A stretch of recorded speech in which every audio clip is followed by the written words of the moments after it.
Hey everybody, hope you're all doing well. My name is Steven, and this is the Storytime channel. Today we have some malicious compliance stories, and our first story of the day is by Spoopy Bun Bun. Sure thing, boss. Backstory: I put in a resignation recently. Long story short, the company was not a good cultural fit for me. I met with my former boss to resign since I felt it would be best to do so in person with HR present. When I explained the cultural and consistent failure of the team to communicate despite my offering solutions and pointing out the problems as part of why I was resigning, I think they took it personally.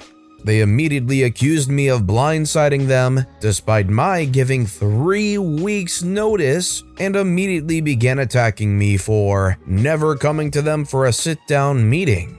However, the boss is never there, and I have repeatedly mentioned via text and email the issues going on, as well as to the rest of management.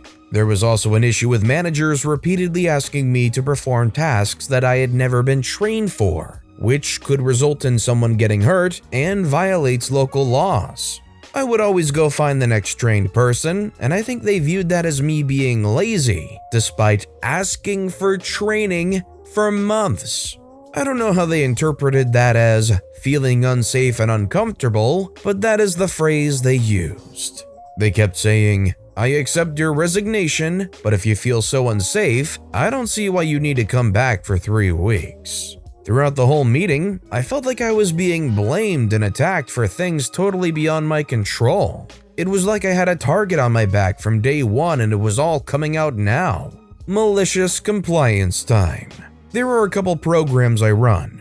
One is our social media page. 2 is our virtual visit program. Many of our clients have only been able to see their families through video calls, which I set up. I wrote the company program. No one added the shared calendar, even after me offering to do it for them. So no one knows what the schedule is. I began the meeting by stating I want to focus on transitioning these programs. However, my boss wasn't having it and was even cutting me off. Our families were furious when there was an error with the initial info given in the e-news. I did not write this, so imagine how angry they will be when the video program crashes and burns. But clearly, boss wasn't willing to listen. So I'm not going back for the final weeks, and my phone is going straight to voicemail. Did I mention that we are a residential facility, so our money comes from happy families, and we have 7 calls for the remainder of the week? If you put your 2 or even 3 weeks notice in, and the feedback you got from the other end was more or less, "Why even come in for the last few weeks?" Would that inspire you to just end up giving up and not coming in the last few weeks? Or would you hold out like you said and keep on grinding till you do resign? Let me know in the comments down below. Our next story is by Chillax Icon. Project lead kept undermining me and wanted a non-engineer to pick up my work. Some years back, I worked on this project to build a mobile web app for collecting information from internal people. We had very limited tools and options for hosting, but I pulled some strings and got a slice on a server somewhere and did all the dev myself. The project lead was weirdly arrogant and super insecure or something, which was odd because it was a volunteer project I was doing on the side because it would look good on a resume. He kept finding weird and needless ways to put down my work the entire multi-month project. Near the end of the project, things got even worse. He claimed, "Either OP is brilliant, or maybe it's just easy and I could pick up a programming book over the weekend and do it myself." He pretty much said it out of the blue. I had no clue why, and everyone else in the meeting just kind of sat in silence, not sure what to say. He also had this assistant/subordinate who was very non-technical but a super nice guy, always tiptoeing around this dude's massive ego, and was clearly sympathetic to me for putting up with all this BS. Anyways, I finished the project on time, and when we were starting to wrap up, the project lead set up a meeting to hand off the work and future additions to the assistant. Because of course, everything I had done was so easy, it should be a piece of cake when they need to restructure it all in 6 months. After he sent this email, the assistant privately messaged me and basically begged me to ham it up and make it sound impossible since he knew there was no way he could do this crap. So when we got to the meeting, I started going through a very long list of like 25 things they would need to know or do to pick it up, including using TTY software, command line work, server work, etc. About a quarter of the way through, the project lead stopped me and said, "Okay, I think we get it." And I said, "Just 1 minute, I'm almost done." Then read off the other 75% of the list anyways. That pretty much shut him up, and his subordinate messaged me immediately thanking me for saving his butt. Whole thing was very satisfying. I think in any situation, whether it's a boss, whether it's a bully, any moment where you can just completely correct somebody who's so blatantly wrong or so blatantly willing to assume it's way easier than it really is a very satisfying thing. It must have felt great for OP. This next story is by Braun3. He said to stop everyone, so by God I stopped everyone. So I work for unspecified military branch. To be honest, this could happen in any branch. I was stuck working as a gate guard for the day. This is essentially you standing by the gate with a radio to ask the officer in charge of the range if the person trying to enter is allowed in, and it's the easiest job on earth. These ranges are so far in the sticks that you can't even find them by accident. If they're here, it's for the range. So some mid-ranking officer pulls up while they're firing on the range and the radio is going nuts with chatter. So no one hears me ask about rank individual tickhead being allowed on range. However, I've seen him already today, and I hear his radio in the vehicle echoing everything I say. Obviously this guy belongs here, so I tell him to go in and just check in at the command tent. "Well, what happens if I'm a spy?" I've heard this joke several times by now, so I say, "Then you're a spy with a really poor priority, sir." Which got a laugh out of the last two individuals, not this one. Cue the butt chewing, as I'm apparently just a lazy idiot who can't do his job and is an embarrassment to the military. As he's ranting, I just sort of stare at him, which prompts, "Oh, you're eyeballing me? You wanna fight me?" Fantastic, this guy is just peachy. The radio finally goes quiet long enough to call him in. Obviously he gets through, and obviously I'm not too happy. Cue me stopping everybody until I get a response. Every single one of the few dozen range staff members that went to get lunch, many of whom I know, one at a time, "Can rank name enter?" The high-ranking enlisted that is in charge of the entire range staff and has been coming and going for all day? Better ask. The guy they sent to get food midday? Had to wait 10 minutes while we wait for the range to calm down again. Got my food though. Then commanding officer in charge of the entire installation shows up. Commanding officer says, "Hey man, I have a radio and they're inspecting me. I'll call it in." I say, "Sorry sir, gonna have to have you wait until I get a response." Commanding officer says, "I'll try my radio." Officer in charge, gate guard, "What the freak is wrong with you? Can you not exercise some goddarn judgment?" I say, "Take it up with rank name, sir. He decided I can't do that." Officer in charge says, "Well, that's stupid." I say, "I have rank name here, Officer in charge says, "Freaking fascinating. Knock it off." Now, I'm not going to pretend that I would ever know how to run or organize any kind of a situation like that, but it does seem like the functionality of some of these things wasn't all that thought out. It's just kind of weird to see a military situation be so conflicting, I guess is a good way to describe it. This next story is by Ruben Dragoon. Need help to do a flip? As you wish. When I was about 12 years old, my mom used to put me in martial arts class near our house, cause she needed to work. It was judo, and since all age groups were mixed and the class was too small to really split up, we often had the kids do an hour and just watch while the adults did their hour. The teachers meant well, and you learned a lot by watching the older students train.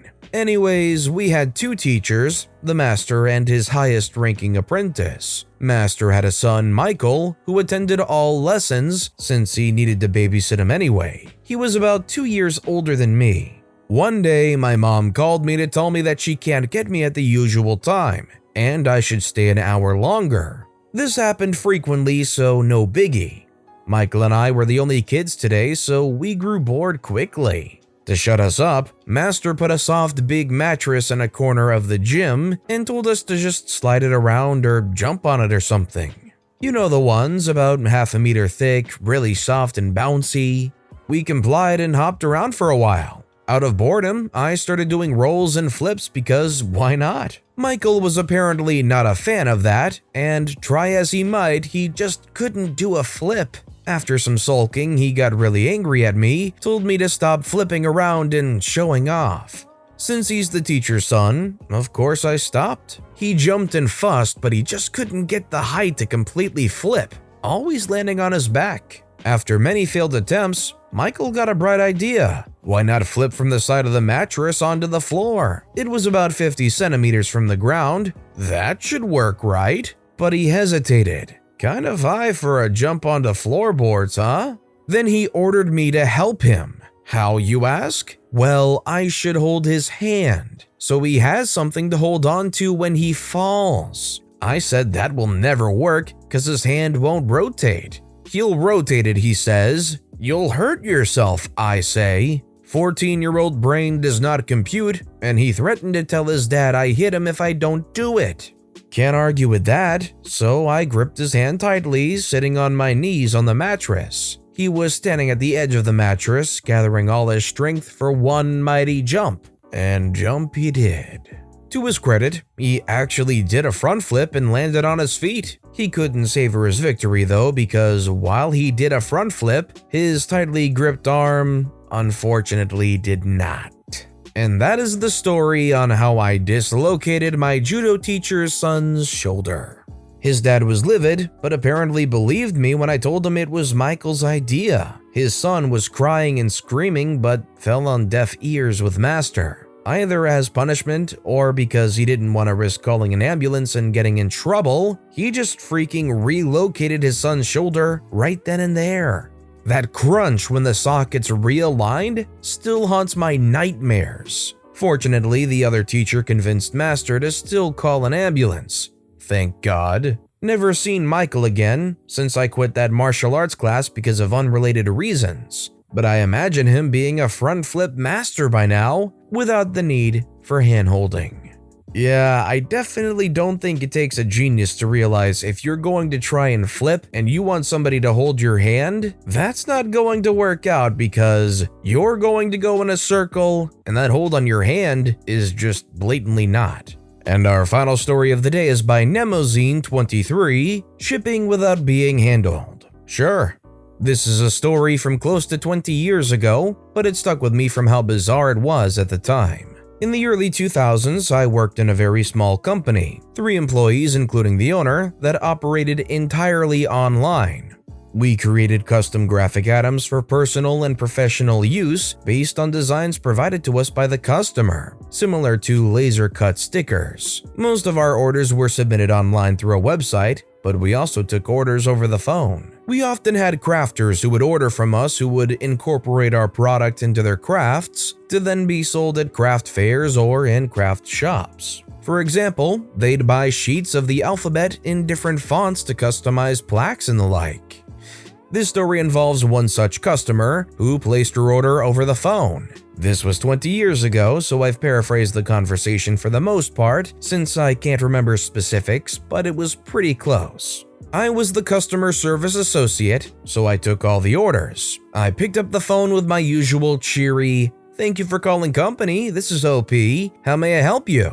Immediately without a hello or anything, she launches into her order. "I want 6 alphabet in font A at size 1, 2, 3, 4, 7 alphabet in font B at size 1, 2, 3, 4, 5, and 6, 7 alphabet in font Q at size 4, 5, 6, 7. Again, not the actual order, but an approximation of how rapid fire she was ordering. She went on in the fastest voice imaginable. I couldn't get a word in edgewise to ask her to wait so I could grab a sheet of paper to actually write down what the heck she was ordering. I was trying desperately to keep track of what she was saying while searching for a working pen and a notepad. She had the voice like a rusty lemon, if that makes sense. Her voice instantly made me envision Aunt Spiker from James and the Giant Peach, with all the warmth and friendliness that entails. Anyway, she reels off a laundry list of separate things that she wants to order in a myriad of sizes and fonts, and also some stock images we offered.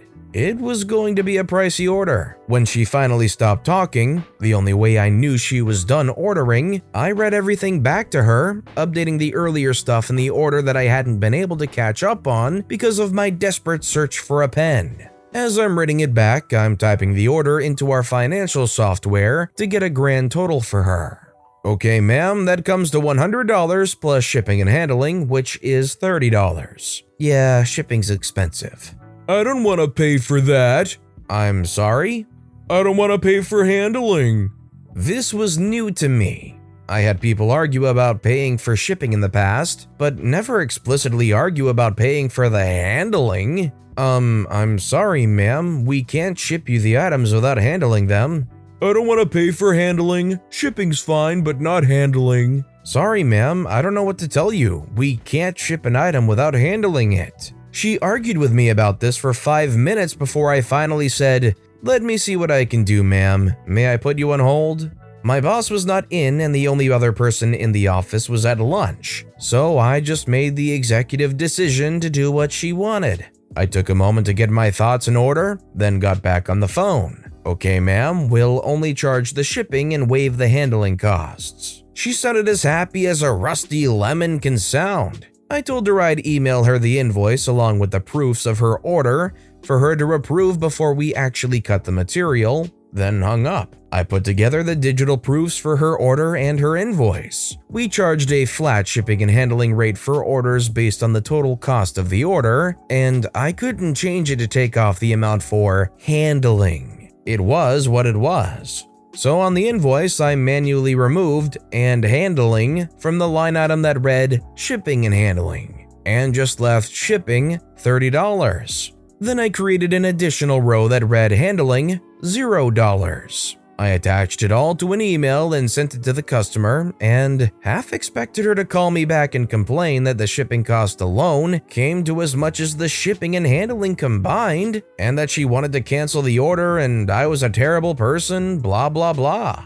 Well, that didn't happen, and we shipped her order out the next day. I told my boss about my solution to the weird problem, and he was fine with it. It came back to bite me though, because that same woman called back regularly from that point on to order more products, and I had to manually edit her invoice each time. It was a hassle and a half. I left that job a few months later, but my first order from Aunt Spiker, the fast-talking anti-handler, has struck me in the years since.